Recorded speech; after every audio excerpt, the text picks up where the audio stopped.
नमस्कार, खबरों के इस बुलेटिन में तुहाडा स्वागत है। मैं हरप्रीत कौर। पहला पेश ने चोणवीआं खबरां। विदेश मंत्री एस जयशंकर वालों न्यूजीलैंड दौरे दौरान मोदी @20 ड्रीम्स मीट डिलीवरी किताब की घुंड चुकाई।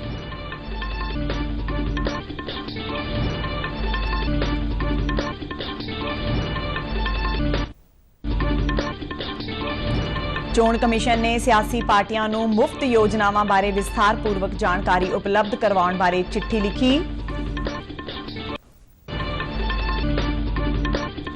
मुख्यमंत्री भगवंत मान ने कैलीफोर्निया विच पंजाबी परिवार के कतल की जांच लई केंद्र सरकार तो दखल की मांग की।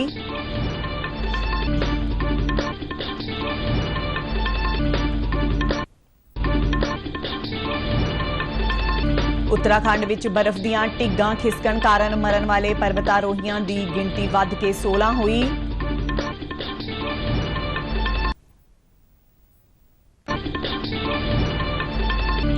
BSF ने पंजाब के सरहदी पिंडां विच ड्रोन राही तस्करी की जानकारी देण वालियां लई इनाम का ऐलान किया। ते 36वीं राष्ट्रीय खेडां की मैडल टैली विच सेना सब तो उपर।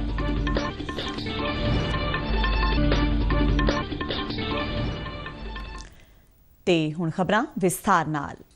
विदेश मंत्री एस जयशंकर ने अपने न्यूजीलैंड दौरे दौरान मोदी @20 ड्रीम्स मीट डिलीवरी किताब की घुंड चुकाई की। इस दौरान उन्होंने kiwi Indian hall of fame awards 2020 भी प्रदान किया। इस प्रोग्राम विच न्यूजीलैंड की प्रधानमंत्री जेसिंडा आर्डन भी मौजूद सन। इस मौके विदेश मंत्री ने कहा कि प्रधानमंत्री नरेंद्र मोदी के 20 वरियां के कार्यकाल ने सारिਆਂ ਨੂੰ प्रेरित किया है ते हाले भी इस विच बहुत कुछ होना बाकी है। न्यूजीलैंड की यात्रा ते एस जयशंकर ने न्यूजीलैंड की प्रधानमंत्री जेसिंडा आर्डन नाल मुलाकात की। दोहां ने दुवल्ले ते आलमी मुद्दों ते चर्चा की। इस तो इलावा दुवल्ले सहयोग नूं भी वधाउण ते विचार किया गया। इस तो पहला एस जयशंकर ने न्यूजीलैंड की विदेश मंत्री नानैया मोहता नाल मुलाकात की। बैठक मगरों एक सांझी पत्रकार कानफ्रेंस दौरान एस जयशंकर ने दुवल्ले संबंधां की मजबूती ते जोर दिता। नाल ही न्यूजीलैंड की विदेश मंत्री नाल उत्थे पढ़न दे चाहवान भारतीय विद्यार्थियों लई वीज़ा प्रक्रिया विच तेजी लियाउण दी अपील की ते कोविड कारण प्रभावित भारतीय विद्यार्थियों के मुद्दे नूं उठाया। इस तो इलावा विदेश मंत्री ने कहा कि भारत और न्यूजीलैंड मिल के वड्डे मंच खेतर नूं आकार दे सकते हैं। उन्होंने नाल ही दुनिया विच भारत वालों कुछ तरजीहां का भी जिक्र किया, जिन्हां विच अंतरराष्ट्रीय सूरजी ऊर्जा गठजोड़ प्रमुख है। चोण कमीशन ने मुफ्त योजनावां नूं लैके कीते जा रहे चोण वादियां बारे सारे राजनीतिक दलों नूं चिट्ठी लिखी है ते इस ते अपना इतराज़ प्रगट किया है। कमीशन ने रियोड़ी कल्चर बारे सख्ती दिखाउंदियां सियासी पार्टियां नूं चोण वादे लागू करन दी पूरी योजना बारे विस्तारपूर्वक दस्सण लई किहा है। चोण वादियां कारण वित्ती व्यवहारिकता बारे मतदातावां नूं प्रमाणित जानकारी देण लई भी कहा गया है। चोण कमीशन ने राजनीतिक दलों नूं लिखी अपनी चिट्ठी विच सारे वादियां बारे तफसील विच दस्सण दा प्रस्ताव दिता है ਅਤੇ ਨਾਲ ਹੀ ਇਸ ਦੇ ਸਾਰੇ ਫਾਇਦਿਆਂ ਅਤੇ ਆਰਥਿਕ ਪੱਖ ਦਾ ਬਿਊਰਾ ਦੇਣ ਲਈ ਕਿਹਾ ਹੈ। ਉਹਨਾਂ ਕਿਹਾ ਕਿ ਵੋਟਰਾਂ ਨੂੰ ਇਸ ਦੀ ਪੂਰੀ ਜਾਣਕਾਰੀ ਹੋਣੀ ਚਾਹੀਦੀ ਹੈ ਕਿ ਰਾਜਨੀਤਿਕ ਪਾਰਟੀਆਂ ਆਪਣੇ ਚੋਣ ਵਾਅਦਿਆਂ ਨੂੰ ਕਿਸ ਤਰ੍ਹਾਂ ਪੂਰਾ ਕਰਨਗੀਆਂ। कमीशन ने सारे दलों को 19 अक्तूबर तक अपने विचार भेजने लई कहा।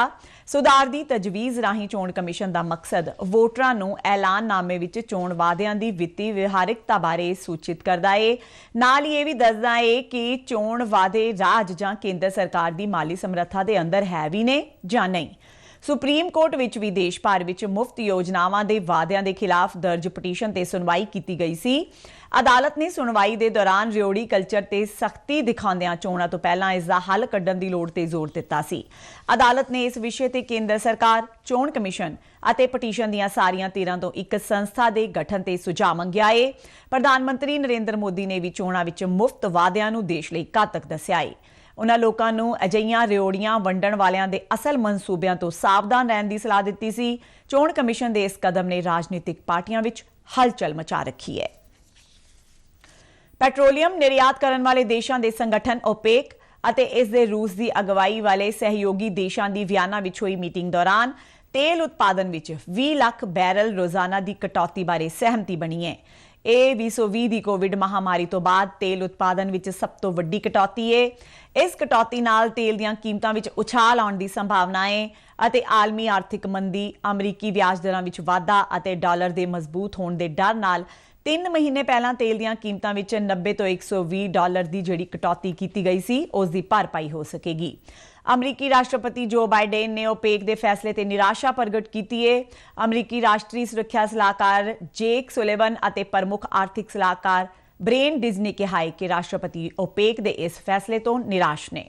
ਉਨ੍ਹਾਂ ਕਿਹਾ ਕਿ ਪੂਰਤੀ ਵਿੱਚ ਕਟੌਤੀ ਦਾ ਅਸਰ ਉਨ੍ਹਾਂ ਦੇਸ਼ਾਂ ਤੇ ਪਵੇਗਾ ਜੋ ਪਹਿਲਾਂ ਤੋਂ ਹੀ ਉੱਚੀਆਂ ਕੀਮਤਾਂ ਨਾਲ ਜੂਝ ਰਹੇ ਨੇ, ਜਦਕਿ ਆਲਮੀ ਅਰਥ ਵਿਵਸਥਾ ਯੂਕਰੇਨ ਉੱਪਰ ਰੂਸ ਦੇ ਹਮਲੇ ਦੇ ਲਗਾਤਾਰ ਨਕਾਰਾਤਮਕ ਪ੍ਰਭਾਵ ਨਾਲ ਜੂਝ ਰਹੀ ਹੈ।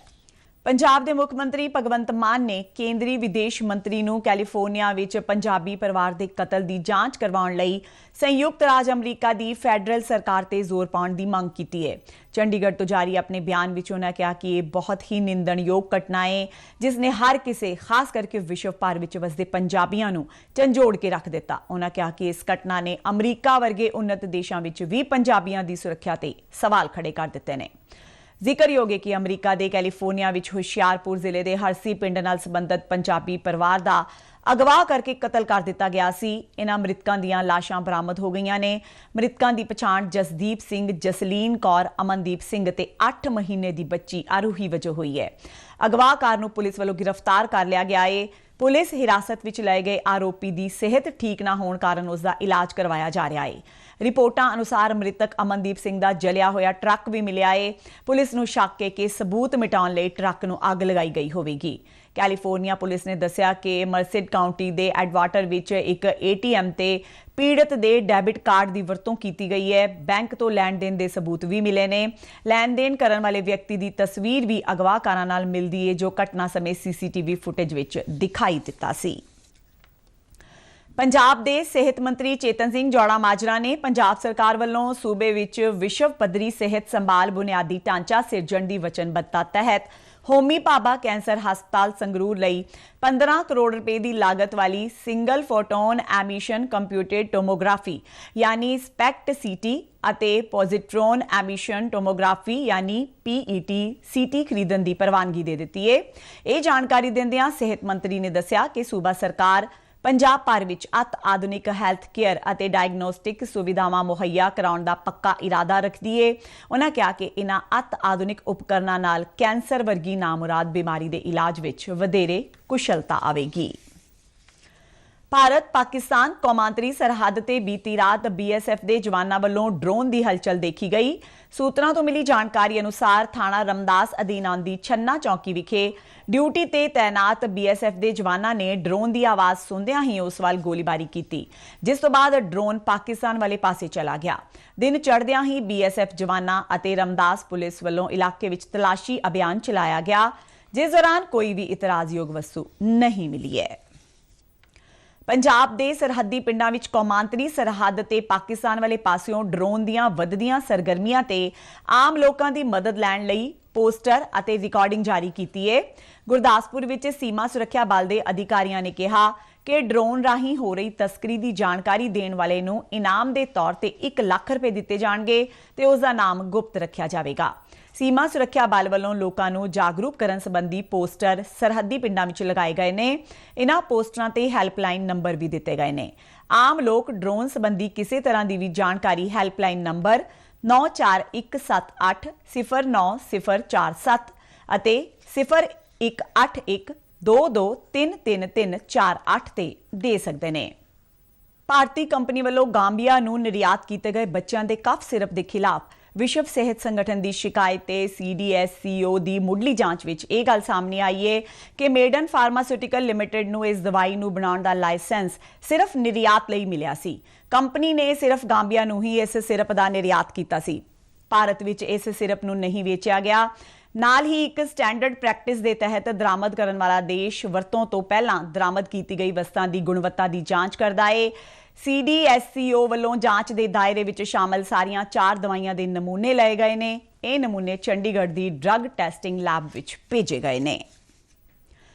ਭਾਰਤ ਦੁਨੀਆ ਵਿੱਚ ਖੰਡ ਦਾ ਸਭ ਤੋਂ ਵੱਡਾ ਉਤਪਾਦਕ ਤੇ ਸਭ ਤੋਂ ਵੱਡਾ ਬਰਾਮਦਕਾਰ ਬਣ ਗਿਆ ਹੈ। ਦੇਸ਼ ਵਿੱਚ ਸੀਜ਼ਨ 2021-22 ਦੌਰਾਨ 5000 ਲੱਖ ਮੀਟ੍ਰਿਕ ਟਨ ਤੋਂ ਵੱਧ ਗੰਨੇ ਦਾ ਉਤਪਾਦਨ ਹੋਇਆ। ਇਸ ਵਿੱਚੋਂ 35 ਲੱਖ ਮੀਟ੍ਰਿਕ ਟਨ ਖੰਡ ਦਾ ਇਸਤੇਮਾਲ ਇਥੇਨॉल ਬਣਾਉਣ ਵਿੱਚ ਕੀਤਾ ਗਿਆ, ਜਦਕਿ ਖੰਡ ਮਿੱਲਾਂ ਨੇ 359 ਲੱਖ ਮੀਟ੍ਰਿਕ ਟਨ ਖੰਡ ਦਾ ਉਤਪਾਦਨ ਕੀਤਾ। ਖਪਤਕਾਰ ਮਾਮਲਿਆਂ, ਖੁਰਾਕ ਅਤੇ ਜਨਤਕ ਵੰਡ ਮੰਤਰਾਲਾ ਨੇ ਕਿਹਾ ਕਿ ਇਹ ਸੀਜ਼ਨ ਭਾਰਤੀ ਖੰਡ ਉਦਯੋਗ ਲਈ ਇਤਿਹਾਸਕ ਸਿੱਧ ਹੋਇਆ। इस दौरान 109 ਲੱਖ ਮੀਟ੍ਰਿਕ ਟਨ ਦੀ ਰਿਕਾਰਡ ਬਰਾਮਦ ਕੀਤੀ ਗਈ ਹੈ। ਮੰਤਰਾਲੇ ਨੇ ਕਿਹਾ ਕਿ ਕੌਮਾਂਤਰੀ ਪੱਧਰ ਤੇ ਅਨੁਕੂਲ ਕੀਮਤਾਂ ਅਤੇ ਕੇਂਦਰ ਤੇ ਸੂਬਾ ਸਰਕਾਰਾਂ ਵਿਚਾਲੇ ਬਿਹਤਰ ਤਾਲਮੇਲ ਦੀਆਂ ਕੋਸ਼ਿਸ਼ਾਂ ਕਿਸਾਨਾਂ, ਖੰਡ ਮਿੱਲਾਂ ਤੇ ਖੰਡ ਉਤਪਾਦਨ ਤੇ ਬਰਾਮਦ ਲਈ ਅਨੁਕੂਲ ਵਾਤਾਵਰਣ ਦੇ ਕਾਰਨ ਭਾਰਤੀ ਖੰਡ ਉਦਯੋਗ ਨੇ ਇਹ ਉਪਲਬਧੀ ਹਾਸਲ ਕੀਤੀ। ਇਸ ਰਿਕਾਰਡ ਬਰਾਮਦ ਨਾਲ ਦੇਸ਼ ਨੇ 40,000 ਕਰੋੜ ਰੁਪਏ ਦੀ ਵਿਦੇਸ਼ੀ ਮੁਦਰਾ ਪ੍ਰਾਪਤ ਕੀਤੀ ਹੈ। ਦੇਸ਼ ਵਿੱਚ ਕੋਲਾ ਉਤਪਾਦਨ ਵਿੱਚ ਲਗਾਤਾਰ ਵਾਧਾ ਹੋਇਆ ਹੈ। ਸਤੰਬਰ ਦੇ ਅੰਕੜਿਆਂ ਅਨੁਸਾਰ 25 ਲੱਖ ਖਦਾਨਾਂ ਵਿੱਚ ਉਤਪਾਦਨ 100% ਰਿਹਾ। ਇਸ ਕਾਰਨ ਸਤੰਬਰ ਮਹੀਨੇ ਵਿੱਚ 12% ਦੇ ਵਾਧੇ ਨਾਲ 57.93 ਮਿਲੀਅਨ ਟਨ ਉਤਪਾਦਨ ਹੋਇਆ ਹੈ। ਇਸ ਨਾਲ ਵੱਖ-ਵੱਖ ਖੇਤਰਾਂ ਵਿੱਚ ਵਧੀਆ ਬਿਜਲੀ ਉਤਪਾਦਨ ਦੀ ਸਹੂਲਤ ਮਿਲ ਸਕੇਗੀ। ਉੱਥੇ ਹੀ ਸਾਲ 2030 ਤੱਕ 25% ਕੋਲਾ ਬਿਜਲੀ ਉਤਪਾਦਨ ਸਮਰੱਥਾ ਵਧਾਉਣ ਦੇ ਟੀਚੇ ਨੂੰ ਹਾਸਲ ਕਰਨ ਲਈ ਹੁਣ ਤੋਂ ਹੀ ਕੋਲਾ ਉਤਪਾਦਨ ਕੰਪਨੀਆਂ ਨੇ ਤੇਜ਼ੀ ਦਿਖਾਉਣੀ ਸ਼ੁਰੂ ਕਰ ਦਿੱਤੀ ਹੈ। ਕੋਲਾ ਮੰਤਰਾਲਾ ਦੇ ਅਸਥਾਈ ਅੰਕੜਿਆਂ ਅਨੁਸਾਰ ਦੇਸ਼ ਦਾ ਕੁੱਲ ਕੋਲਾ ਉਤਪਾਦਨ ਸਤੰਬਰ 2021 ਤੋਂ 51.72% ਦੇ ਮੁਕਾਬਲੇ 12.01% ਵੱਧ ਕੇ ਸਤੰਬਰ 2022 ਦੌਰਾਨ 57.93 ਮਿਲੀਅਨ ਟਨ ਹੋ ਗਿਆ ਹੈ। ਸਭ ਤੋਂ ਵੱਧ ਉਤਪਾਦਨ ਕੋਲ ਇੰਡੀਆ ਲਿਮਿਟਡ ਨੇ ਕੀਤਾ ਹੈ। ਉੱਤਰਕਾਂਸ਼ੀ ਜ਼ਿਲ੍ਹੇ ਦੇ ਦ੍ਰੋਪਦੀ ਡਾਂਡਾ ਵਿੱਚ ਅੱਜ 12 ਟ੍ਰੇਨੀ ਪਰਬਤਾਰੋਹੀਆਂ ਦੀਆਂ ਲਾਸ਼ਾਂ ਬਰਾਮਦ ਹੋਈਆਂ ਨੇ। ਇਸ ਤਰ੍ਹਾਂ ਮਰਨ ਵਾਲਿਆਂ ਦੀ ਕੁੱਲ ਗਿਣਤੀ ਵੱਧ ਕੇ 16 ਹੋ ਗਈ ਹੈ। ਇਹਨਾਂ ਵਿੱਚੋਂ 2 ਇੰਸਟ੍ਰਕਟਰ ਤੇ 14 ਟ੍ਰੇਨੀ ਸ਼ਾਮਿਲ ਨੇ। ਬਚਾਅ ਅਭਿਆਨ ਵਿੱਚ ਹਾਈ ਆਲਟੀਟਿਊਡ ਵਾਰਫੇਅਰ ਸਕੂਲ ਦੇ ਮਾਹਿਰਾਂ ਦਾ ਦਲ ਵੀ ਸ਼ਾਮਿਲ ਹੋ ਗਿਆ ਹੈ। ਇਸ ਦੌਰਾਨ ਅੱਜ ਸਵੇਰੇ ਗੁਲਮਰਗ ਜੰਮੂ ਕਸ਼ਮੀਰ ਮਾਊਂਟੇਨੀਅਰ ਦੀ 14 ਮੈਂਬਰੀ ਟੀਮ ਮਾਟਲੀ ਹੈਲੀਪੈਡ ਪੁੱਜੀ। ਹੈਲੀਪੈਡ ਤੇ ATF ਦਾ ਪ੍ਰਬੰਧ ਕੀਤਾ ਗਿਆ, ਜਿੱਥੋਂ ਹੈਲੀਕਾਪਟਰਾਂ ਰਾਹੀਂ ਬਚਾਅ ਕਾਰਜ ਸੰਚਾਲਿਤ ਕੀਤੇ ਜਾ ਰਹੇ ਨੇ। ਇੱਥੇ ਪ੍ਰਸ਼ਾਸਨਿਕ ਅਧਿਕਾਰੀ SGRF ਤੇ ITBP ਤਾਇਨਾਤ ਹੈ। ਉੱਥੇ ਹੀ ਭਾਰਤੀ ਹਵਾਈ ਫੌਜ ਨੇ ਅੱਜ ਸਵੇਰੇ ਬਚਾਅ ਕਾਰਜ ਸ਼ੁਰੂ ਕੀਤੇ। ਇਸ ਲਈ ਹਵਾਈ ਫੌਜ ਨੇ 2 ਹੈਲੀਕਾਪਟਰ ਸਰਸਾਵਾ ਤੇ 1 ਹੈਲੀਕਾਪਟਰ ਬਰੇਲੀ ਵਿੱਚ ਤਾਇਨਾਤ ਕੀਤਾ। ਭਾਰਤੀ ਹਵਾਈ ਫੌਜ ਅਨੁਸਾਰ ਹੈਲੀਕਾਪਟਰਾਂ ਦੀ ਮਦਦ ਨਾਲ ਲਗਭਗ 12,000 ਫੁੱਟ ਦੀ ਉਚਾਈ ਤੇ ਬਣੇ ਆਧਾਰ ਕੈਂਪ ਵਿੱਚ ਫਸੇ ਕਈ ਪਰਬਤਾਰੋਹੀਆਂ ਨੂੰ ਸੁਰੱਖਿਅਤ ਕੱਢਿਆ ਗਿਆ ਹੈ। ਉੱਥੇ ਹੀ ਖਰਾਬ ਮੌਸਮ ਕਾਰਨ ਬਚਾਅ ਕਾਰਜਾਂ ਵਿੱਚ ਅੜਚਣਾਂ ਆ ਰਹੀਆਂ ਨੇ। ਕੇਂਦਰੀ ਸੂਚਨਾ ਤੇ ਪ੍ਰਸਾਰਣ ਸਕੱਤਰ ਅਪੂਰਵ ਚੰਦਰ ਨੇ ਅੱਜ ਬੰਗਲੌਰ ਦੂਰਦਰਸ਼ਨ ਕੇਂਦਰ ਦਾ ਦੌਰਾ ਕੀਤਾ। ਇਸ ਮੌਕੇ ਉਹਨਾਂ ਨੇ DD ਨਿਊਜ਼ ਅਤੇ DD ਇੰਡੀਆ ਦੀ ਵੱਧ ਰਹੀ ਹਰਮਨ ਪਿਆਰਤਾ ਬਾਰੇ ਗੱਲਬਾਤ ਕੀਤੀ। ਉਹਨਾਂ ਕਿਹਾ ਕਿ DD ਇੰਡੀਆ ਨੂੰ ਬ੍ਰੇਕਿੰਗ ਨਿਊਜ਼ ਸ਼੍ਰੇਣੀ ਲਈ AVN ਪੁਰਸਕਾਰ ਨਾਲ ਸਨਮਾਨਿਤ ਕੀਤਾ ਜਾਣਾ ਇਸ ਗੱਲ ਦਾ ਪ੍ਰਮਾਣ ਹੈ ਕਿ ਦਰਸ਼ਕਾਂ ਵਿੱਚ DD ਇੰਡੀਆ ਦੀ ਸਾਖ ਦਿਨੋ ਦਿਨ ਵੱਧਦੀ ਜਾ ਰਹੀ ਹੈ।